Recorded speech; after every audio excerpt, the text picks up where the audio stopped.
धाम जिनु सकल परापर सरले जाकी शक्त व्यक्त ब्रह्मांड सकल धर जय जय कैवल नाथ सनातन सर्व कीर्तारण अखिलानंदय विनाश विलासिक विविध विधार लोक चतुर्दश द्वंद्व फंद फन करण सुधारण विविध भात्य गुण ग्रंथ विधि अलग उदाहरण अगणित इंद्र कटाक्ष पाक्ष वसुतम पद परम अलंग सलंग एकता स आश को जाने न मर्म हंस निवासन धाम धनी तुम पुरुष पुरातन नमो नमो निर्वाण प्राणपति सचर समास प्रकृति बिनो धन्य पुरुष पलक में फलक उपासक अन्य धाम पति दे पयुगल शक्ति तनयाशक तब देवन के देव सकल सिर हो तुम कैवल साक्षिवंत सुत सलंग प्रौढ़ पद पुरुष एकल जय करुणामय कंठ अंत मध्य आद्य परापर हंस रूप स्तुति कुबेर निज ग्रंथ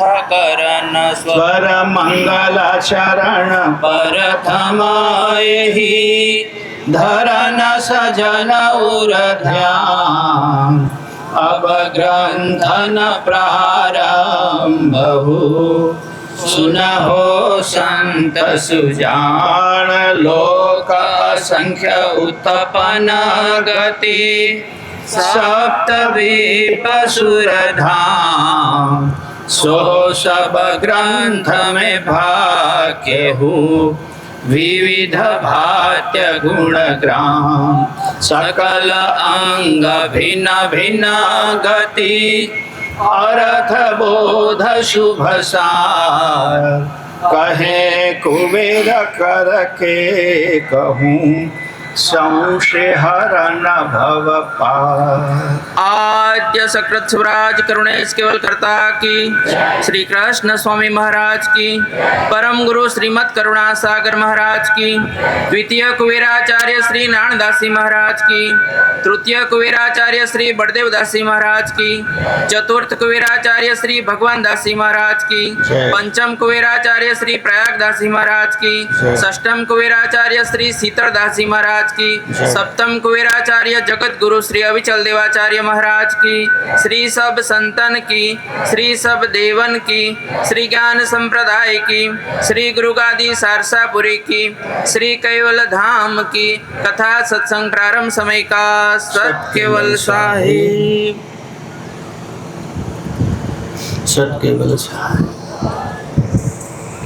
कैवलम चिदेनम वेनम वयन्नम दिघन्नम लघुयम अमोहम अमस्तु निरालम नारायणम महन्नम प्रणेयम नयेति नलेयम प्रणायम परन्तु जपेनम जपायम कायन्नम मयायम मनाति मगोयम स्वयं तम समस्तु जहानम धाता ध्येयन्नम विछन्दम विनय जय करोति विधि वै वेदांतम अचन्ते न चन्तं सुनाति सनातं जेनाथम अगाधं बहोर्धं लहे जन्महादं कुबेरं ते अन्मं श्रीमद् करुणा सागर महाराज की जय कैवल धाम की जय जगत गुरु श्री अविचल देवाचार्य महाराज की जय सत केवल साहेब सत केवल साहेब। आप सब जाणो છો તે પ્રમાણે સાધુ જનકદાસજીના દીક્ષાના 25 વર્ષ પૂરા થાય છે એ નિમિત્તે રજત જયંતિ મહોત્સવનું આયોજન અહીંયા થયું છે. સાધુ દીક્ષા એ શું છે, એની પરંપરા શું છે, ઘણી વખત આપણા ગૃહસ્થીઓ અનુયાયીઓ જાણતા નથી હોતા. અને કેટલાક લોકો એવી ખોટી પરંપરા ઊભી કરી દીધી કે 80% લોકો ખોટી પરંપરાના ભોગી બની ગયા. અમારે હિતેશભાઈને 2 વખત ગોખવું પડે. અહીં આવે ત્યારે મહારાજ બોલવું પડે, ત્યાં જાય ત્યારે ભગવાન બોલવું પડે. પણ એવું શું કરવા હતા? હવે જનકદાસો મહારાજ બોલતા થયા છે. બોલે છે ને? હા બસ. પછી અને એ સાચું છે. જો તમે કહ્યું જનકદાસજીને ગ્રંથોનો અભ્યાસ ખૂબ છે, હસ્તલિખિત ગ્રંથ સાથે જો કોઈ લઈને બેસતું હોય તો અત્યારે મેં 2-3 લોકો છીએ કે જે હસ્તલિખિત ગ્રંથનો અભ્યાસ કરીએ છીએ. તો એમને પૂછો કે હસ્તલિખિત ગ્રંથમાં ક્યાંય કરુણા સાથે ભગવાન લખેલું છે? કોઈ કે શું કરુણા સાથે મારે લખ્યું છે? જુઓ તમારી સામે. હા રાઈટ. ક્યાંય હસ્તલિખિત ગ્રંથમાં મહારાજ સિવાય નથી કશું. એલા કોકે પૂછડું પકડાઈ દીધું અને બદ ઈરાદાથી પકડાયેલું પૂછડું છે. પછી એ પણ તમને ઇતિહાસ પર કહું. એટલે જેમ અહીંયા અમારા હિતેશભાઈ અત્યારે સામે આવી ગયા છે, એટલે અમને નામ લઈને જ વાત કરીએ તો વાંધો નથી. એટલે બધાએ સમજી લેવાનું. નામ હિતેશભાઈનું સમજવાનું બધાએ. એમણે ઉચ્ચારણ કર્યું કે બરાબર છે, ગુરુ પરંપરા. અચ્છા, આચાર્યની વાત, એ પણ દસ્તાવેજોનો અભ્યાસ કર્યો છે જનકદાસે. જૂના દસ્તાવેજો, બરાબર છે. આચાર્ય પરંપરા નેમી મહારાજે ના શરૂ કરી, પહેલેથી છે. એના પણ જૂના દસ્તાવેજો આપણી પાસે છે. મહંત પરંપરા નથી, બરાબર છે. કરુણા નથી ને? સાધુ છે. હા, સંતે નહીં, સાધુ છે. આ બધા જૂના દસ્તાવેજો ઉપરથી, કારણ કે બધે તમે તો બધા દસ્તાવેજનો અભ્યાસ કરવા જવાના નથી કે આપણા જૂના જે કાગળો છે એમાં શું ઉલ્લેખ છે. પણ અલ્પજ્ઞ મેં કોણ ખોડ લગાવત. બધાને જ્યારે સાહિત્યનો અભ્યાસ ના હોય, ઇતિહાસનો અભ્યાસ ના હોય, ઊંડા ઉતરીને જોયું ના હોય, એની ખબર ના પડે. અને ભગવાનના સ્થાપક શબ્દના સુખાનંદના પણ 1925 પહેલાંના પુસ્તક જુઓ તો મહારાજ છે. પછી લઠ્ઠો પડે, એમાંથી આ લઠ્ઠો ઊભો થયો. સમજ પડી? લઠ્ઠો પડે, એમાંથી આ લઠ્ઠો ઊભો થયો. હવે આજે તો આપણે પ્રસંગ બીજો છે એટલે એની ચર્ચા નહીં કરીએ, પણ આ તો હિતેન્દ્રભાઈને બિચારાને ડબલ ગોખવું પડે. એના કરતાં જે ઐતિહાસિક છે એને સ્વીકારી લઈએ. એમ આચાર્ય પરંપરા પણ ઐતિહાસિક છે. અને ગુરુભાઈ આ બંધ કરી દેજો, મને નહીં જોઈએ. અહીંયા બધાના અવાજ આવે.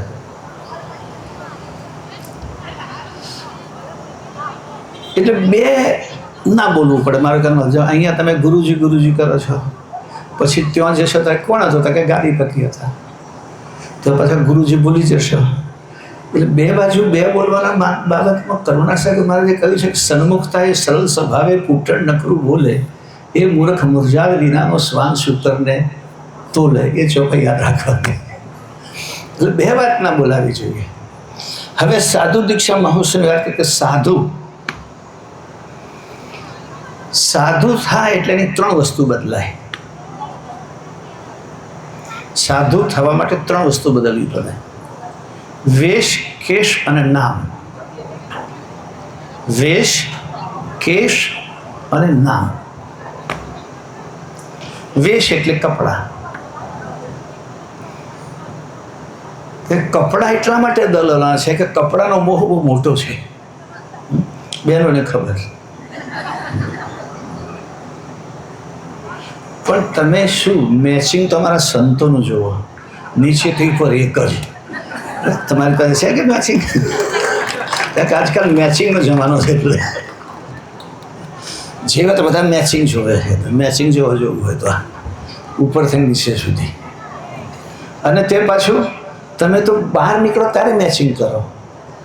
આ તો 24 કલાક સૂઈ જાઓ તોય આ મેચિંગ, ઉઠીએ તોય આ મેચિંગ. 24 કલાક. એટલે વેશ બદલાય. પછી કેશ. કેશ એટલે વાળ. વાળમાં એવો નિયમ છે, ભાઈ અવાજ બરોબર છે,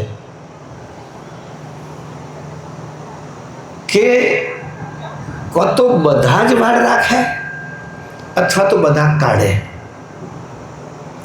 જે સાધુને તમે એવું જુઓ કે આગળથી ક્લીન ચીટ હોય અને માથામાં વાળ હોય તો સમજવાની સાધુ પરંપરામાં નથી. એટલે હવે તમને કોઈ નજરે પડે તો ધ્યાન રાખજો કે કેશ તો બધા રાખે. અમારા મહાત્મા સામે બેઠા જો બધા રાખ્યા છે. દાઢી પણ રખાય, ના પણ રખાય. સાધુ રાખી શકે અથવા તો મુંડન કરાવે. આ બેમાંથી એક જ વચલું ના હોય કે નીચે ક્લીન ચીટનું ઉપર વાળ. એ તો તમારે બધાને જોઈએ, અમારે સાધુને ના જોઈએ. અમારે ક્લીન હોય તો બધું ઉપરથી નીચે સુધી એક જ સરખું. જ્યારે ઉપરનું મૂડાય ત્યારે જ નીચેનું મૂડાય. આ સાધુ પરંપરાની દરેકે દરેક સંપ્રદાયમાં, કોઈ પણ સંપ્રદાયમાં તમે જોશો, જ્યારે પરંપરાગત સાધુ દીક્ષા લીધી હોય એને આવું હોય. હવે વેશની વાત કરીએ તો હવે અમારા બધા સાધુઓ ભગવા કપડાં પહેરે છે. તમે પહેલાં કેટલા કેવાય કલરમાં જોયેલા? ગુલાબી. હા,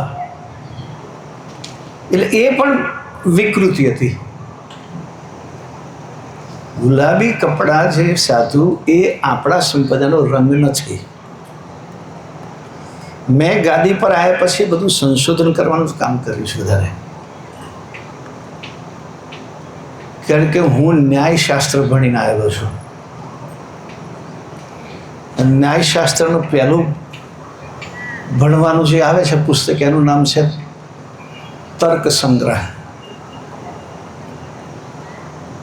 એટલે દરેક વાતનો તર્ક કરીને જવાબ મેળવવાનો, લોજિક પહેલું. એટલે આપણી જૂની પરંપરા આ જ છે. ભગવો જ રંગ. ગુલાબી રંગ ક્યાંથી આવ્યો એનો પણ પછી મારે અભ્યાસ કરવો પડે. જૂના સંતોને પૂછ્યું. જૂના સંતો જ મને કહ્યું કે આપણી આ જ પરંપરા છે. 2 સંતો જૂના મને પરાગદાદી મારા સમયના મળ્યા.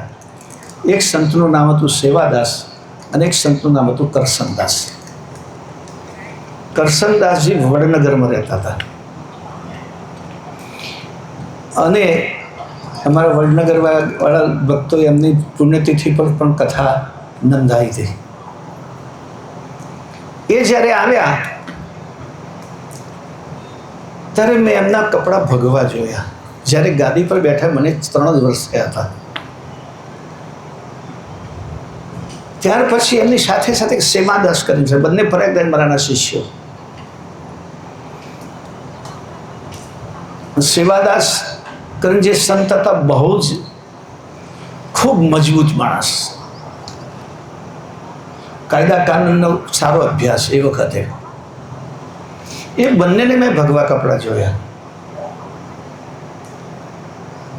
એટલે મેં પૂછ્યું, તમે કેમ ભગવા પહેરો છો? બાકી બધા તો ગુલાબી પહેરે છે. તો આપણો આ જ રંગ છે, આ તો બદલાઈ ગયો. એટલે મેં અમારા બીજા 2 જૂના સંતો હતા, એક મોતીરામદાસજી બોરસદમાં રહેતા, જે આપણી ગુરુગાદી ટ્રસ્ટમાં ટ્રસ્ટી પણ હતા, અને બીજા એક પ્રેમદાસજી, એ પણ પ્રગદાજી મહારાજના શિષ્ય હતા અને શીતળાજી મહારાજ એને બહુ વિશ્વસનીય. એ બેને પૂછ્યું તો કે ભગવો છે આપણો. તમે કહો ગુલાબી આવ્યો ક્યાંથી? તો કે વસોમાંથી. વસો ખબર છે તમને? વસો મંદિરથી. વસોમાં એક સંત હતા જેમનું નામ હતું શીતળદાસજી. આપણા સંપ્રદાયમાં શીતળદાસજી 4 હતા. એક બગીડોળમાં મંદિરમાં જે સાધુ હતા જેમણે આપણા શીતળદાસજી બાજુની ગાદીએ મોકલેલા, એમનું નામ પણ શીતળદાસજી હતું. વસોમાં એક હતા શીતળદાસજી, અને ઉમરા મંદિરમાં પણ ગાદી પર એક સંત હતા, એમનું નામ પણ શીતળદાસજી હતું, જે મહાવીરદાસજી પહેલો હતા અને છેલ્લે વડોદરામાં એ ઓફ થઈ ગયા. તો કે એમના ગુરુ, એમના ભાઈઓ, એ બધા ભાઈઓ સાધુ થઈ ગયેલા. એટલે એક ભાઈ આપણામાં સાધુ થયા અને એક ભાઈ રામસ્નેહીમાં સાધુ થયા. આ રામસ્નેહી સંતોનો રંગ ગુલાબી. એટલે વર્ષોમાં જ્યારે સંત મેળાવડો હોય ત્યારે એ બધા સંતો પાછા આવે. એમાં વળી કહેશે એવું પ્રસંગ થયો કે શીતળદાસજી એ હતા અને બધા સંતોના કપડાં કોકે ભેગા કરીને ધોયા, તો આપણા ગુલાબીમાં બેઠો, આપણા ભગવામાં ગુલાબી બેઠો, ધાબા ધાબા પડી ગયા. બહેનોને ખબર હોય કે બે જો કલર જતો હોય ને કોઈ ભેગું કર્યું હોય તો શું દશા થાય. બધા વિમર્શનો આપણે કે હવે શું કરો, તો પહેરવાનો જ ના હતા કે ના બધા જ ગુલાબી કરી નાખો, માથા કોઈ ચોથી ગુલાબી શરૂ થતો. એટલે ઓરિજિનલ કલર આપણો આ છે જે જનકદાસ પહેરીને બેઠા છે. તે એમણે સ્વીકાર્યું મારા સંપર્કમાં આવ્યા પછી ઘણી બધી બાબતો કે ભાઈ પહેલાં આપણે માનો કે વૈષ્ણવી પરંપરાનો ભેગ, એટલે આપણા નામ આગળ રામ કે દાસ લાગે, આગળ સાધુ લાગે, પાછળ ગુરુનું નામ લાગે. નામ બદલાય છે. મેં કહ્યું તમને કે ગુરુ જે નામ આપે તે નામ રાખવું. આપણે તો એવા લોકો નીકળ્યા કે જેમને એક ગુરુ જોડે ના ફાવ્યું તો બીજા ગુરુ જોડે ગયા, અને ત્યાં બીજા ગુરુએ બીજું નામ આપ્યું તો વળી એ ના ફાવ્યું, પાછું જૂનું જૂનું ઠોકી ગયા. લોકો પાછા ન સ્વીકારે. કેમ તો કે ખબર નથી પરંપરાની. પરંપરાની ખબર નથી. હું જાડો દાખલો આપું, જાડો દાખલો, હા, કે ભાઈ કોઈ મહિલાએ કોઈ પતિ સાથે લગ્ન થયા છૂટાછેડા લીધા, પછી એને બીજે લગ્ન કર્યા, તો પતિ તરીકે જૂનાનું નામ આવે કે નવાનું? બરાબર. પછી એની એ પતિનું પાછું લેવું હોય તો પછી મુસલમાનોમાં એક નિયમ છે, હલાલા કરવો પડે. સાંભળ્યું છે હલાલા વિશે? આજકાલ ટીવી પર બહુ ચાલે છે. હવે એક બહુ સરસ મજાની વાત કરું તમને. અત્યારે બધા ઘણા સંતો છે, આ જન્મદિવસ, દીક્ષા દિવસ, આ બધું ઉજવવાની પરંપરા મેં શરૂ કરી. બહુ સ્પષ્ટ વાત કરું તો કે મને 25 વર્ષ થયા તારે પણ ઉજવાઈ, 50 વર્ષ થયા તારે પણ ઉજવાઈ. પછી આજે ફરી આખા સંપ્રદાયના સાધુ પરંપરામાં દીક્ષા દિવસ જનકદાસનો ઉજવાય છે મારા પછી. બીજાનો કેમ ના ઉજવાયો? કેમ કે કેટલી જગ્યાએ નાતરા કર્યા હોય તો કોને સાચું જવો કયો? સમજ પડે છે ને? કોઈ ભાઈ શીતળદાસજી મારા પાસે દીક્ષા લીધી, ત્યાંથી નીકળી ગયા, પછી સોજિતાજીને ભગવાનદાસ પાસે દીક્ષા લીધી. એ પાછું નામ કાઢી મૂકે. હવે એમને દીક્ષા દીશું જવું હોય તો કયો ઉજવે? મોટી વિમાશા. જેમ અમારે આજકાલ ફેશન જેમ અમારી આવી એમ તમારા નથી જ અમારું આવ્યું બધું કે તમે લગ્ન એનિવર્સરી ઉજવો છો, તો બીજું મેરેજ કર્યું હોય અને કઈ એનિવર્સરી જૂની ઉજવે કે નવી ઉજવે?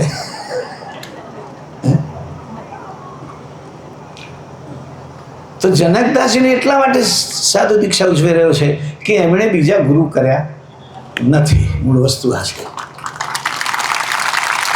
અને ગુરુ બદલવા શા માટે પડે? એક વખત આપણે ગુરુજીએ જેને આપણે નામ આપ્યું, વેશ આપ્યો, કદાચ એમની સાથે ના ફાવે તો ભલે આપણે અલગ રહ્યા, પણ ગુરુનું નામ બદલવાની જરૂર છે. આ તો પછી વેટરનીને જેવી સ્થિતિ થઈ. નિષ્ઠાપૂર્વક જે કે બધાની સામે કહું તો વાંધો નથી, જનકદા છે, મારી સાથે થોડો સમય રહ્યા ત્યારે એમનું મન થોડું હાલી ગયું હતું. મને કે હું તમારા ગુરુ કરું, મેં ના આવ્યું નહીં. પછી લિસ્ટમાં આવી જશો તમે રીમેરેજવાળા. એટલે આપણે જે છે તે જ બરાબર છે. હું બધા લોકોને કહેતો છું કે ગુરુ બદલાય જ નહીં. ગુરુ કર્યા પછી ગુરુ શા માટે બદલવા પડે સાધુએ? જે કેવા ગુરુ શોધવા પડે? એક ભાઈને કોઈ બધા આવા સભામાં કોઈ કંઈક કથા કરી હશે કે ભાઈ માણસ માટે ગુરુ જરૂરી છે, ગુરુ વગરનું જીવન નકામું છે. એ બધા એકબીજાને પૂછે, તમે ગુરુ કર્યા, તમે ગુરુ કર્યા, તમે ગુરુ કર્યા. એમાં કોઈક બીજાને ભાઈને પૂછ્યું કે તમે ગુરુ કર્યા? કે ના, મારે ગુરુ નથી કર્યા, પણ ગુરુ કરવા છે, હું ગુરુ શોધું છું. કેવા ગુરુ શોધો છો?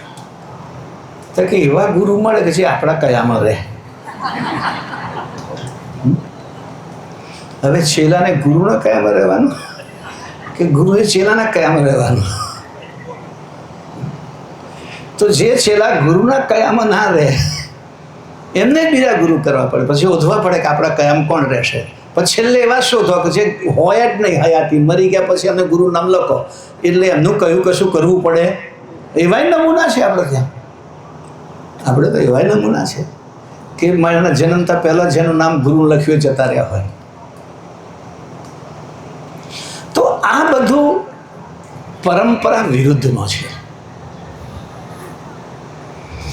પણ ખુલ્લીને હું કહીશ કે ભાઈ આવું કરવું કેમ પડે? પણ સૌથી પહેલાં આપણા સંપ્રદાયમાં આ પરંપરા કોણે ઊભી કરી? ગુરુ બદલવાની પરંપરા કોણે ઊભી કરી? તો જોરથી બોલો. બધા સાંભળે એમ, ચાલો હું બોલી દઉં. એમના હોઠ તમે મેં સાંભળ્યું, તમે હોઠ સુખાનંદ દયાલ. સૌથી પહેલાં 4 ગુરુ વારાફરતી છેલ્લે સંપ્રદાય પણ બદલી નાખ્યો.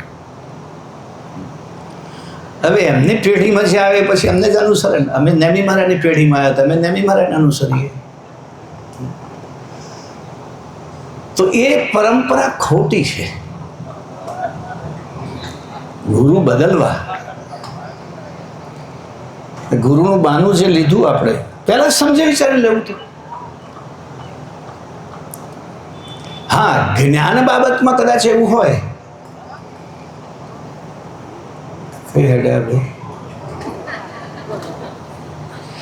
જ્ઞાન બાબતમાં કંઈક એવું હોય કે ભાઈ માનક ચાલો કોઈક સગુણમાં આવ્યા પછી એમને વેદ વેદાંતનું જ્ઞાન મળ્યું તો નિર્ગુણમાં જાય. નિર્ગુણમાં આવ્યા પછી એને કે ના પરમ ગુરુનું જ્ઞાન મળ્યું તો બરાબર છે. કોઈ એમ કે મેં એટલા માટે ગુરુ બદલ્યા કે આ ગુરુ કરતાં મને આમાં જ્ઞાન વધારે મળે છે તો બરાબર છે. કે આપણે એમ આમે બીમાર માણસ વિચાર કરે, એક ડૉક્ટરની દવા શરૂ કરીને ના સારું થાય તો બીજા ડૉક્ટર બદલી શકાય કે આજીવન એક ડૉક્ટર રાખે. પણ એવું થયું હોય તો, પણ એવું ના હોય તો શા માટે બદલવાનું? એટલે આ એક પરંપરામાં આપણે ત્યાં કહેવાય છે વંદે ગુરુ પરંપરા. જ્ઞાન સંપ્રદાયની જે પરંપરા છે એ પરંપરાની સાથે ગુરુગારી બધાને ચલાવવા માટે મથતી હોય છે. જેમને અનુભવ નથી અથવા જેમની પાસે માહિતી નથી અથવા તો જે લોકો જડ છે, જડ એટલે અમે પકડ્યું તો પકડ્યું બસ, એમાં ફેરફાર નહીં થાય, એવી જડતાવાળા જે લોકો છે અથવા તો જેમની પાસે પૂરી માહિતી નથી, ઇતિહાસની ખબર નથી, એટલે દરેક પરંપરાનો ઇતિહાસને અમે ગુરુજીની નિષ્ણાંતને કોર્સ ચલાવીએ છીએ. એમાં પહેલા દિવસે બાળકોને આ શીખવીએ છીએ કે આપણા સંપ્રદાયની પરંપરા શું છે અને આપણો ઇતિહાસ શું છે. અને જે પરંપરાને પકડીએ વફાદારીપૂર્વક, નિષ્ઠાપૂર્વક. અમારે તો પહેલાં કેટલા સાધુ એવા હતા કે આપણે ગુરુ ગાદીમાં કંઈક કાર્યક્રમમાં આવે તો કરુણાસાગર મહારાજ કી જય બોલે, પછી આમ જાય ત્યારે પાછા કરુણાસાગર ભગવાન કી જય બોલે. હું પૂછું તમારા મનમાં શું છે? પણ તો કે મનમાં તો મહારાજ જ છે. તો ત્યાં કે લોકો પછી બોલાવે નહીં. એટલે ના બોલાવે તમારે કેમ વાંધો છે? જેને જરૂર હશે તમારી પાસે આવશે. આપણે બે બાજુ ઢોલકી વગાડવાની ક્યાં જરૂર? એક ધ્યેય મનમાં જે આવ્યો એ નિશ્ચિત રાખો. અને એનું આપણે તો સંસારમાં શું કહે ખબર છે? બે મોઢાળા માણસની કોઈ કિંમત નહીં. બરાબર છે? બે મોઢાળો જે હોય એની કોઈ કિંમત ખરી ના હોય કિંમત. એક મોઢાનો માણસ એટલે એક વચની, અને એ જ નિશ્ચિત રાખવું. સાધુ સંતોમાં ભાઈ હિતેશભાઈ કરી બહુ સારી વાત કરી કે અત્યારે ગ્રંથોના અભ્યાસમાં જનકદાસજીનો સારો કાબુ છે, એમાં શંકા નહીં. અને એ જ કામ સાધુ સંતોનું કામ ગ્રંથ સાથે અને સત્સંગ સાથે. બીજા વેપારમાં પડવાની જરૂર નહીં. એમાં તો ઘણા વેપારી હવે થઈ ગયા, અને વેપારી થયા પછી જે કૌભાંડો કર્યા છે બિચારાને મોઢું છુપાવતા ફરવું પડે છે. અને આવા મારા માંડવીમાં મંગળવારને ઠરાવ કરવા પડે પછી કાને કોઈ બોલાવશે નહીં. પણ એમાં ખબર હોવી જોઈએ ગુરુ ગાદી પરંપરા બાબતમાં, ચારિત્ર બાબતમાં, વ્યવહાર બાબતમાં બહુ જ દ્રઢ અને મક્કમ. એમાં કંઈ બરછોડ ના ચાલે. ચારિત્રક બાબતમાં પણ આવા છે. અને જે શિસ્તમાં ના રહી શકે, અત્યારે બધાને શું છે, શિષ્ય કોઈને બનવું નથી, બધાને ગુરુ બની જવું છે. પણ જે યોગ્ય શિષ્ય બની શકે એ જ યોગ્ય ગુરુ બની શકે. જે શિષ્ય પોતાના ગુરુની સારધાર સેવા કરી છે અને પૂર્ણ ભાવ ગુરુના શરણમાં જે ઠાલવી શક્યા છે એ જ યોગ્ય ગુરુ બની શકે. તો બધાને જોઈએ કે અમે મહારાજ બની જઈએ, અમે ગુરુ બની જઈએ, શિષ્ય બનવું નથી.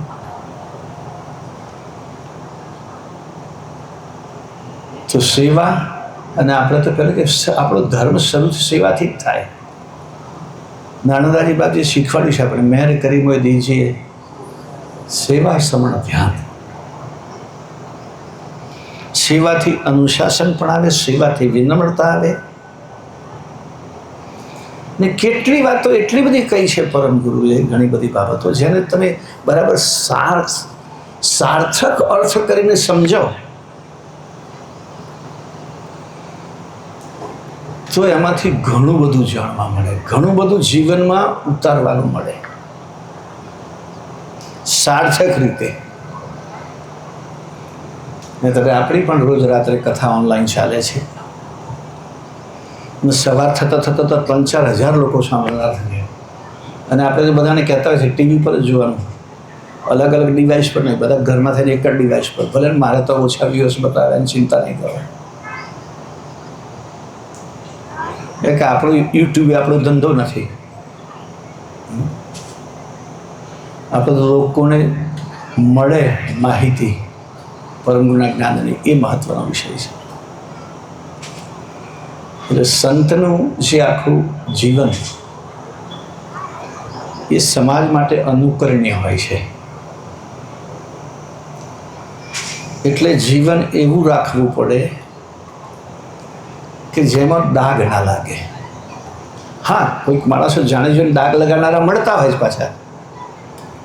મને એમની સાથે ના થાય તો પછી શું કરવું? તે કંઈક વાત મૂકવી.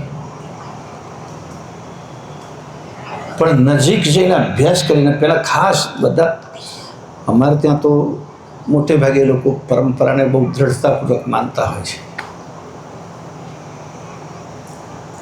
પણ અહીંયા જેમ જેમ ગાદીથી લોકો દૂર ગયા ને એટલે દૂર રહ્યા છે જે લોકો નિવાસથી ભૌગોલિક રીતે, એમને ગાદીનો પૂરો સંપર્ક ના થયો હોય એટલે જે સમજાવે તે ખરું.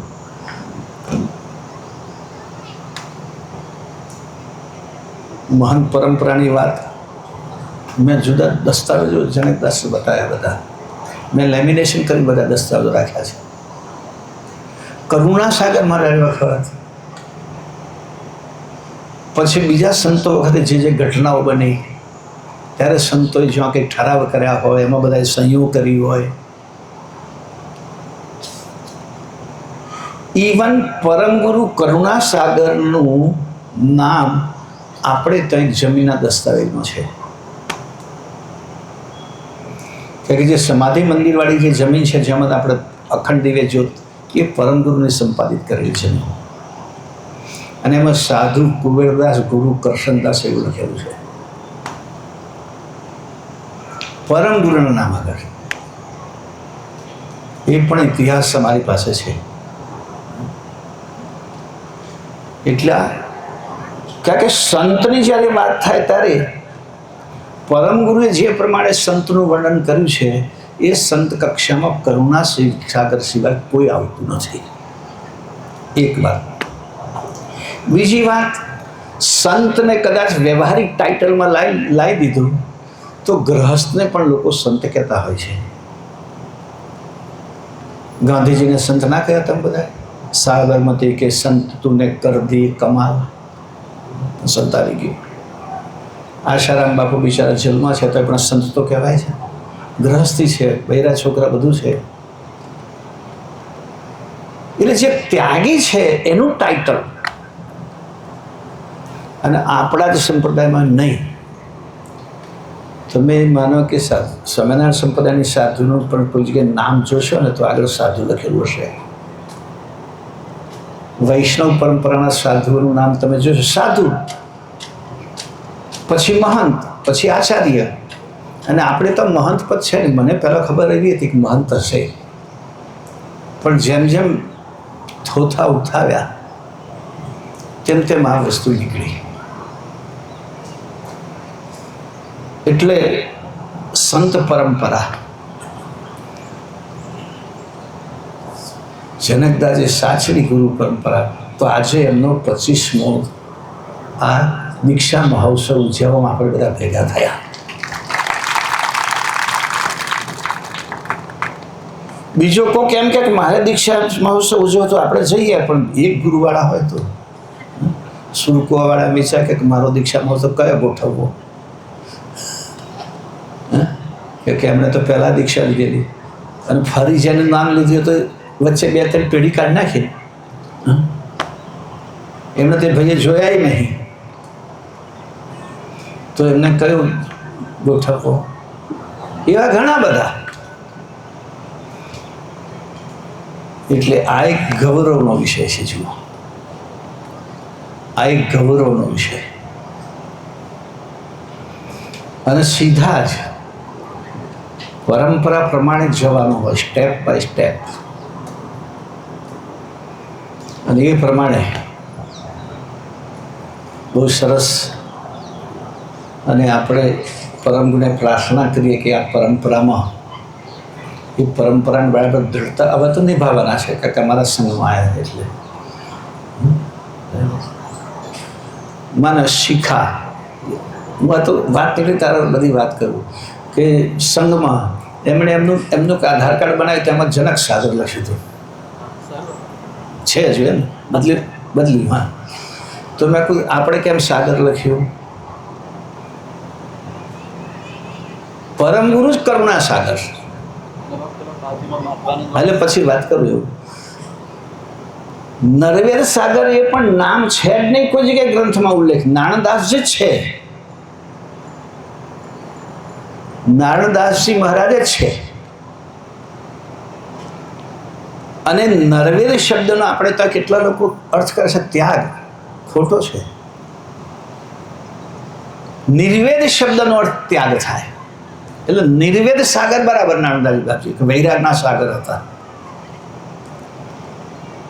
નરવેદ સાગરનો મતલબ, નરવેદ શબ્દનો અર્થ વેદને જાણનારો. તો વેદને જાણવા તો આખી દુનિયામાં સારા જ વેદ. એટલે એ જે અહીંયા રહેતા હતા ખૂબ, ત્યાં એમની સાથે એક સંત હતા. એ સંતના ગુરુ મારા મિત્ર, એના ગુરુના ગુરુ મારી સાથે ભણેલા. અખંડાનંદ સાગર મારી સાથે ભણેલા કાશીમાં. મારા તો જ્યાં હોય ત્યાં તો ત્રીજી પેઢી શરૂ થઈ ગઈ. અમારા સંત સમાજમાં, સંત સમિતિમાં પણ ત્રીજી પેઢીના લોકો મારી જોડે આવી ગયા. હવે એમણે સાગર લખતા હતા તો એમણે પણ સાગર લખ્યું. એટલે મેં એમને સમજ પાડી કે એ સાગર લખીશ કે વૈષ્ણવ સંન્યાસીમાં 10 નામ છે, એટલે એને દશનામી સંન્યાસી કહેવાય. શંકરાચાર્યએ 10 પ્રકારના સંન્યાસીઓ બનાવ્યા. અને એ એટલા માટે બનાવેલા કે બૌદ્ધો અને જૈનો સામે હિન્દુ સમાજને, સનાતન ધર્મને બચાવવા માટે. તો સંન્યાસીમાં પ્રકાર પાડી લીધા: સાગર, તીર્થ, વન, આશ્રમ, પુરી, સરસ્વતી, ગીરી, આ બધા અલગ અલગ સંન્યાસીઓના નામની પાછળ આ શબ્દો લાગે. તો સાગર નામનો જે આખો સંન્યાસી વર્ગ બનાવેલો, સ્વામી તમારે સાગર કાંઠે જ ફરવું. વન વિભાગ જે બનાવ્યો, વન કેટલા સંન્યાસી નામ પર વન હોય તો કે તમારે વનવાસી લોકોને ધર્મનું શિક્ષણ આપવું. ગીરી તો કે તમારે પહાડી લોકોને શિક્ષણ આપવું. પણ હવે બધા છોડીને શહેરમાં આવી ગયા. પણ મૂળ આ રીતે ભાગ પડેલા. એટલે જે પરંપરામાં જે સંન્યાસ દીક્ષા લે એના ગુરુનું જે નામ હોય 10 નામમાંથી, એમના ગુરુ સાગર હોય એટલે એ પણ સાગર લખે. એમના ગુરુ ગીરી હોય તો ગીરી લખે. એમના ગુરુ સરસ્વતી હોય તો સરસ્વતી લખે. ઘણા સંન્યાસીની પાછળ તમે આ બધા નામ જોયા હશે.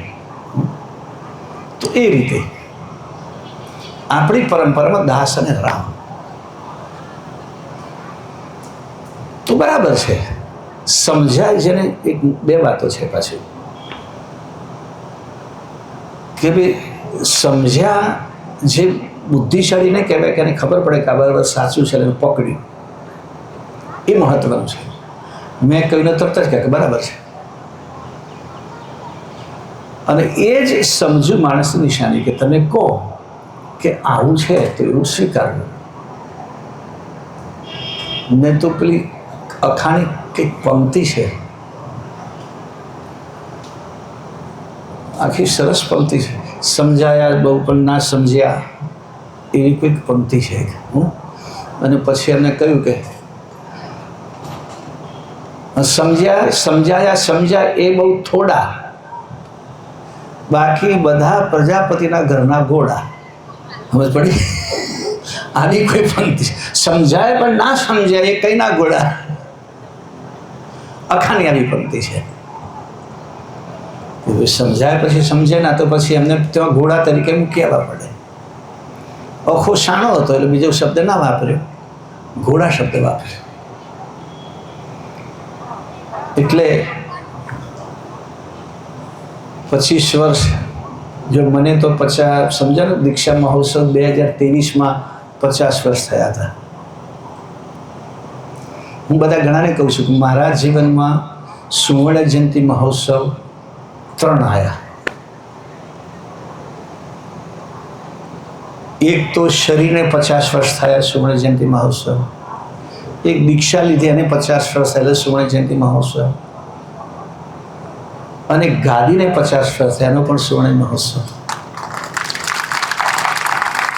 ગાદી પર મને લગભગ 54 વર્ષ થયા. અને હવે પાછું આ 27ની 3જી જાન્યુઆરી એક ઉત્સવ છે, તમને બધાને ભેગે ભેગે આમંત્રણ આપી દઉં. એક જ દિવસનો કાર્યક્રમ રાખ્યો છે. આમ તો 75 વર્ષ મને 3 મહિના પછી જ પૂરો થાય છે, પણ ઉજવણી આપણે રાખી છે જાન્યુઆરીમાં, કે અમારા NRI વાળા બહુ આવવાના ને પાછા, એટલે અમને રજાઓ છોકરાઓ બધું જોવાનું. તો 3જી જાન્યુઆરીએ ગુરુ ગાદીમાં અમૃત જન્મોત્સવનો ઉત્સવ રાખવામાં આવ્યો છે.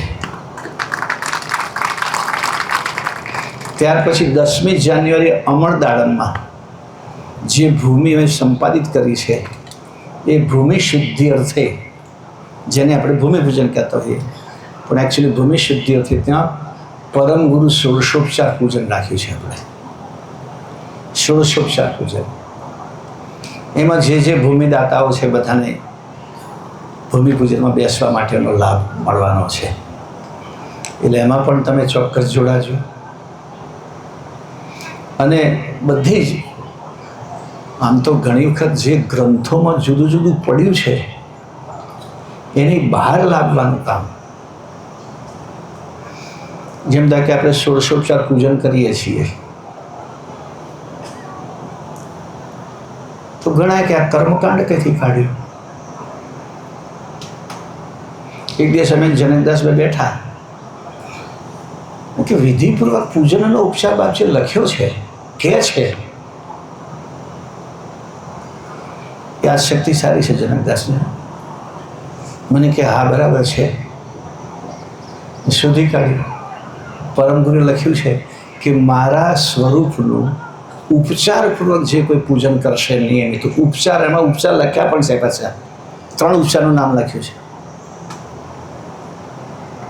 નૈવેદ્ય, ગંધ, શણગાર આદિ ઉપચારપૂર્વક જે પૂજન કરશે એનો મારી સાથે કદી વિયોગ નહીં થાય, કાયમ યોગ રહેશે. આ જ્યારે સંતો પરમગુણે પ્રશ્ન પૂછે છે કે આપનું જ્ઞાન એટલું મહાન છે કે અમારો મોક્ષ થવાનો જ છે આપણા શરણમાં આવ્યા એટલે, પણ કદાચ કે અમારો જીવ આગો પાછો ભટકાઈ ગયો અને અમે આ જન્મે ચૂકી ગયા તો આવતે જન્મે તમે અમને કઈ રીતે મળશો? કારણ કે તમે મળશો તો જ ફરી પાછા રસ્તા પર અમે આવીશું. આવો પ્રશ્ન સંતો પૂછે છે. એનો જવાબ પરમ ગુરુએ આપ્યો છે કે મારા સ્વરૂપનું ઉપચારપૂર્વક તમે નિયમિત પૂજન કરશો તો મારો ક્યારેય વિયોગ નહીં થાય, કાંઈ માટે યોગ રહેશે. જન્મો જન્મ જ્યાં સુધી તમે પરમ પદમાં ના પહોંચો ત્યાં સુધી તમારો યોગ પરમ ગુરુ સાથે રહેશે. એટલે હું બધાને છાતી ઠોકીને કહેતો હોઉં છું કે પરમ ગુરુના ઉપાસકો કદાચ એમનો મોક્ષ ના થાય તો પણ 84માં તો નહીં જાય, એ માનવ જન્મ જ આવશે. આ પરમ ગુરુનું વચન છે કે મારું જે પૂજન કરે છે, મારી ઉપાસના કરે છે એ ફરી મને જ મળવાના, તો બીજા દેહમાં ગઈએ તો પરમ ગુરુ નથી મળવાના. એટલે હું બધાને કહું છું કે તમે નિશ્ચિતતા રાખજો. જે પરમ ગુરુના શરણમાં આવ્યા એ આ દેહ છોડ્યા પછી એમના માટે 2 જ રસ્તા રહેવાના છે. કોણ તો પરમ પદ તરફ જશે, યા તો ફરી માનવ દેહ ધારણ કરીને પરમ ગુરુના શરણમાં આવશે. આ પરમ ગુરુનું જ્ઞાન છે. તો બહુ આનંદ થયો. તમે બધાએ પણ આ કારણ કે સારું થયું. હું તો મારા પ્રવચનમાં તો કહેતો હોઉં છું આપણી પરંપરા શું છે, અને અમે તો ચોખ્ખું જ કહીએ છીએ પરંપરાના દ્રોહી કલંકિત એ સૌને ધિક્કાર છે. જે પરંપરાના દ્રોહી છે અને પોતે જાતે કલંકવાળા છે અને બીજાને કલંકિત કરે છે, એ બધા ગુરુ મહારાજના દ્રોહી છે. કે પરમ ગુરુ જે રસ્તો બાંધી આપ્યો એનાથી આપણે જુદા જઈએ, એનો મતલબ એ છે કે આપણે પરમ ગુરુથી ડિફર થઈ ગયા. એટલે એકદમ સટીક ગુરુ મહારાજના જ્ઞાનને પકડીને આપણે ચાલીએ તો આપણું જીવન સાર્થક થાય અને પરમ ગુરુ શરણ સાર્થક થાય. તો એ આજે આ બને એક વાત આપણે સાંભળો કે મને કહેવાનો તમને મોકો મળ્યો, અને હું તો શુભેચ્છા પાઠવું છું જનકદાસજીને કે ફરી સુવર્ણ જયંતિ વખતે પણ આવો મોટો ઉત્સવ થાય અને બધાને પ્રેરણા મળે કે ભાઈ સાદું જીવન કેવું હોય. એક ટેક એક નેક એક ગુરુ એ જીવન હોવું જરૂરી છે. અને બધી વાતમાં પછી મેં જે આગળ કહ્યું કે જે હૃદયમાં છે આપણે ધારણ કર્યું એને માનવામાં જરાય હિચકિચાટ ના રહેવો જોઈએ. લોકો શું કહે છે, ઘણા બધાને કહું છું, તમે ભાલ તિલક આવડું ભાલ તિલક કેમ કરો છો? શરમ આવે છે? લોકો શું કહેશે? ભાલ તિલક કેવું કરવું જોઈએ ખબર છે? જીવડું કપાળ હોય એવું, એથી મોટું નહીં કરવાનું. કદાચ કપાળ આગળ સુધી જતું તો એવડું મોટું કરવાનું, એમ વાંધો નહીં. મારા ગુરુ મહારાજે આપેલો પરવાનો છે. અને નથી ભાલ તિલક કરતા એમને તો પરમ ગુરુએ કહ્યું છે નિજ પતિને કે અતિ ચોર, મહાચોર. અને જુઓ, જે કેટલીક વસ્તુ એવી છે ને, આપણે પરમગુરુનું જ્ઞાન, પરમગુરુના અનુયાયી છીએ તો પરમગુરુની આજ્ઞા તો પાડીએ, પણ સાથે સાથે પરમગુરુનો મહિમા પણ વધારીએ. એક જે બાપજી કે 100 બાતન કી એક બાત વચના સચના કરી સરાવો. નહીં કહેતા 100 વાતની એક વાત, તો આવી ચોપાઈ લખી છે 100 બાતન કી એક બાત વચના સચના કરી સરાવો. મારા વચન છે ને સાચા માની અને એનો મહિમા વધારો. સરાવો એટલે વખાણો, જ્યાં તો બતાવો. તો તમને તો કોઈ સ્ટેજ ઉપર બેસાડવા નથી, કથા કરવા બેસી જવાય એવું. તો તમે પરમ ગુરુના ઉપાસક છો, કઈ રીતે ખબર પડશે કે સરસ ભાલ તિલક હશે? તો હમણાં મેં દાખલો આપ્યો તો અમેરિકામાં એક પરિવાર ન્યૂજર્સીમાં હમણાં નવો ગયો. એ બિચારા વિચાર કરતા હતા, ને એમના છોકરા ત્યાં, એટલે બધા મા બાપ ત્યાં ગયા. તો કે આવું કોઈ આપણા ધર્મનું મળે તો કોઈક સત્સંગ થાય કે વાત થાય.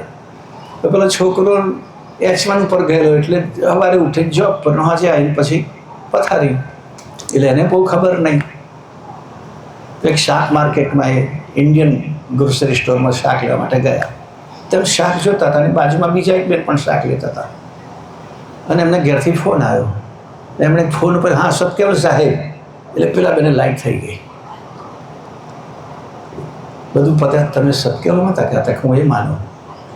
તો કહે છે કે અહીંયા બધા ભેગા થાય, દર ગુરુ પર દર પૂનમે અહીંયા સત્સંગ થાય છે ને, કહે છે આપણું કેન્દ્ર છે અહીંયા. તો કે મને બધું સરનામું લઈ લીધું, ફોન લઈ લીધો, નજીકથી જે કોઈ જતા મેં કહી દીધું અંદર લઈ આવજો. તો તમે પણ નહીં એમ રાખો. બાપજી પ્રણિપતની વાત તો કઈ છે, તો પ્રણિપતમાં શું હોય? આજે હાય હેલો એક જાતનું પ્રણિપત છે એમનું. તો આપણે હાય કહેવાનું ના હોય ને હેલો કહેવાનું ન હોય. મોબાઈલ વાપરતા તો આમેલે કહી દેવાનું સત્યવલ સાહેબ. તો બાજુ મને ખબર પણ પેલાને ખબર પડે. બસમાં બેઠા હોય તમે કોઈ સત્યવલ સાહેબ પૂછે આ શું બોલ્યા તમે, તરત કથા શરૂ. કઈ આવું મંચ માઇક થોડું જોઈએ, તરત વાત શરૂ કે ભાઈ મારી ગુરુગાદી છે, કરુણાસાગર મહારાજ છે, એ આ રીતે પ્રગટ થયેલા. તરત એટલે તમે ઓટોમેટિક પ્રચારક થઈ ગયા. ભાલ તિલક હોતો કે પૂછે આવું તિલક કઈ થી? તરત પૂછે કે આ મારું ભાલ તિલક છે. ભાલા જેવું આર પાર કરી નાખે એવું ભાલ તિલક છે. તો આ બધા નિયમો દૃઢતાપૂર્વક પાળવાના. ઉપાસના આવડવી જોઈએ, ઉપાસના કરવી જ જોઈએ. ઉપાસક બીનું અંશ કે કાર્ય કબહુ ન હોય તબ તે કરહી ઉપાસના પરમ ગુરુ કી સોઈ. પરમ ગુરુની ઉપાસના થવી જોઈએ. સવાર સાંજની ઉપાસના આવડવી જોઈએ. અને અમે તો પરીક્ષા લઈએ છીએ, બધા પરીક્ષા આપો. પહેલી બીજી પરીક્ષામાં ઉપાસના પૂછીએ છે કેવી આવડે છે તમને, તો તમને પણ આત્મવિશ્વાસ થાય કે આપણને આવડે છે કે નહીં. એમ આમ તો 7 શ્રેણીની પરીક્ષા છે. બધા ગ્રંથો એક કરીને અમે કે તમે 7 શ્રેણી પાસ કરો તો બધા ગ્રંથો તમારે વાંચવા જ પડે. એક વખત તો વંચાઈ જાય કારણ કે આપણું પાછું આ કેવું છે કામ, પરીક્ષા હોય ને એટલે લોકો વાંચે. કેમ? પાસ તો થવું પડે ને, તો કોઈ કહેશે ન પાસ થયા. એટલે પરીક્ષા એક ભાર છે. બાપજીએ લખ્યું છે એક જગ્યાએ,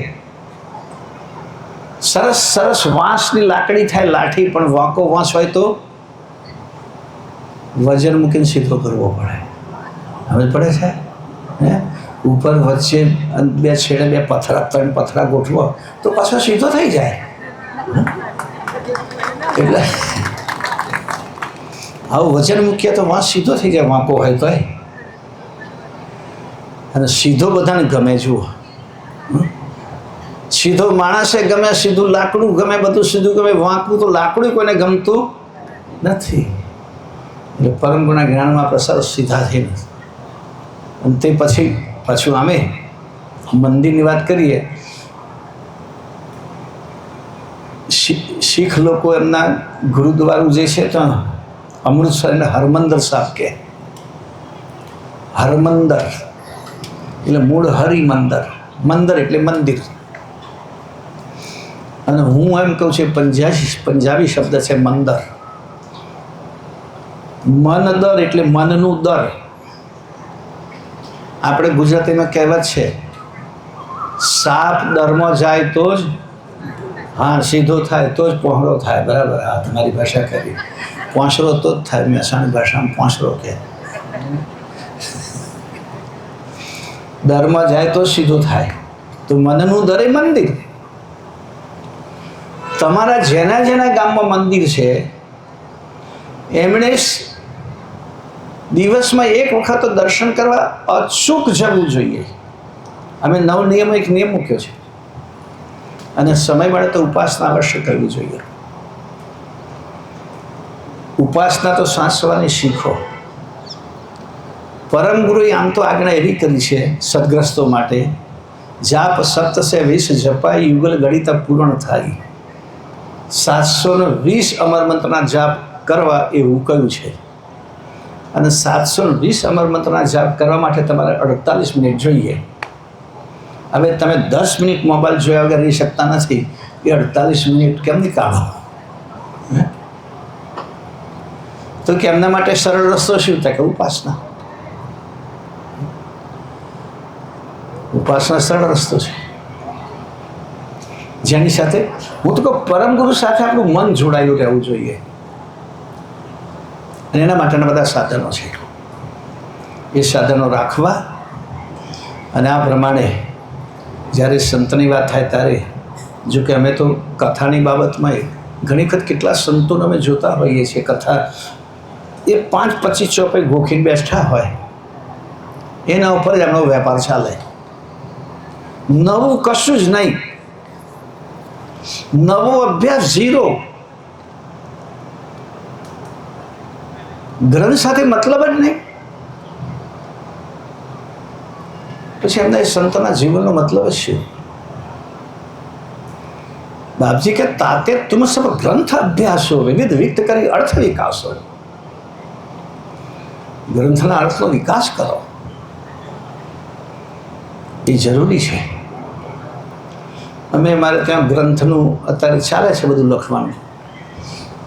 એટલે હું મારા માધવદાસજી 2 છે લઈને, બીજા મારા મનુભાઈ છે એમને મોકલું, અને ત્રીજા મોકલું જનકદાસને. લો જુઓ, એક 3-4 જુઓ, પણ એટલા જ લોકો, બાકી કોઈ મોકલાવો છે જ નહીં.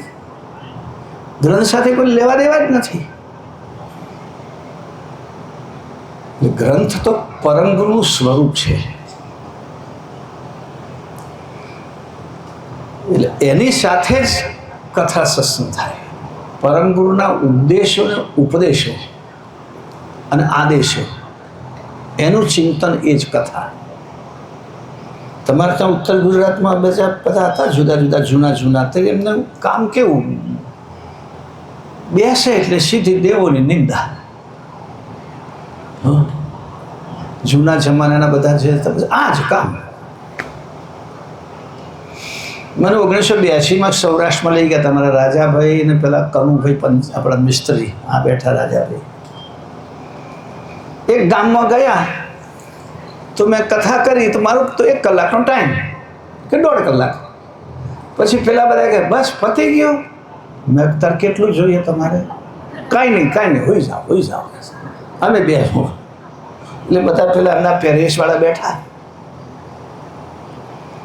મારો નિયમ 5 વાગ્યા પહેલાં ઉઠવાનો. ઉઠ્યો તારે તો પેલા બેન બધું વાર્તા હતા. મેં કહ્યું શું વાર્તા? કે પેલા બધા સત્સંગવાળા બેઠા હતા અને જો ને કેટલો ઠૂંઠો પાડ્યો. લ્યો હવે હમણે સત્સંગ શું કરે?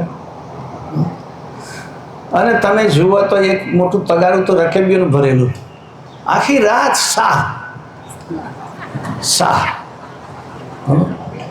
શાહ ને બીડી. કેમ એ સત્સંગ કર્યો? મેં કહું હવે આ તકે હવે હોઈ જવાના કે છે. આપણે 8 વાગે ઉપાસના શરૂ કરતા માનો એકે ભાગો નહીં. શક્યતા કે તો નાયબ નહીં. તો ભાઈ જલ્દી આચરણમાં ના આવે એ જ્ઞાન કરવાનું શું? ઓછું જ્ઞાન હશે તો ચાલશે, આચરણ પૂરું હોવું જોઈએ. આચરણમાંથી બધું જ્ઞાન આવશે. તો આ મહત્વ છે. ફરી આપણે બધાએ જનકદાસને શુભેચ્છા પાઠવીએ છીએ. એમનું સંત જીવન ખૂબ નિષ્કલંક કરે. મોટી વસ્તુ આ છે અને એમાં આપણે બધાએ સાથ આપવાનો. ઘણી વખત અમારા સંતોને પાછા બગાડવાનું કામ ભક્તો જ કરતા હોય છે. ચંદાજી ભાઈઓ બહેનો બધા બિનજરૂરી તમે જુઓ તો બહુ ફેસિલિટી આપવી, જાતનું ખવડાવવું. સંત મહાભારત તમે વાંચ્યું હોય, વૈશંપાઈ એમ કેમ બોલે. ડાકોરના એક વલ્લભ વ્યાસ કે એણે લખ્યું છે. એમાં લખ્યું સાધુ સંતોને મિષ્ટાન જમાડે એ નર્કમાં જાય.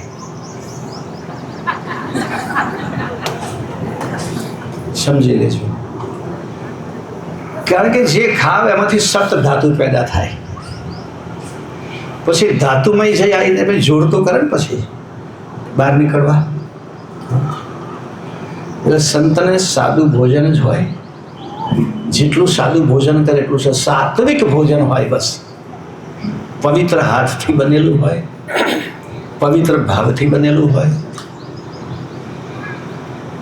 અને બહુ અમે ઘણી વખત અમારે ત્યાં બધા સંતો આવે, સ્વામિનારાયણ સંતો બહુ આવે એટલે એમને બહુ મજાક કરું.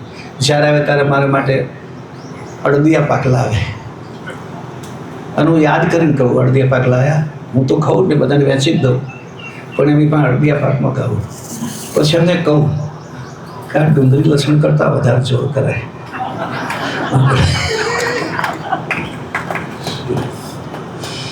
આ વધારે તકલીફમાં મૂકે.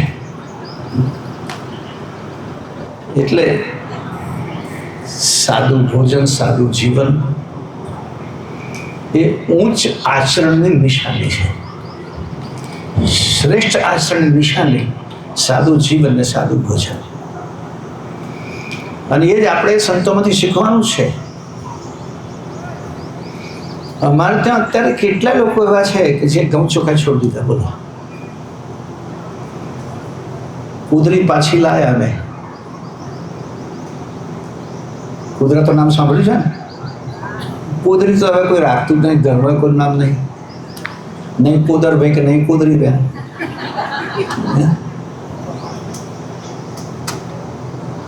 આપણે ખેતી પકવીએ છીએ અને લોકોને આપીએ પણ છે ખાઓ કુદરું.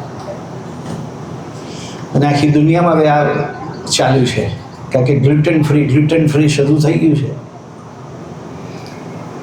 તો આપણે બધાએ પણ કે ભાઈ કોઈ પણ સંત આવે આપણે ત્યાં અને તમે જુઓ ખાવામાં તમે જમાડો કોઈને જમાડો તો આગ્રહ શેના પર કરો? આટલી 1 ચમચી દાળ લેવી જ પડશે એવું કહો? આટલું 1 ચમચી શાક તો લેવું જ પડશે? ના, પાકા માલ ઉપર જ વાત. આ ગોફણીઓ જ લેવું પડશે.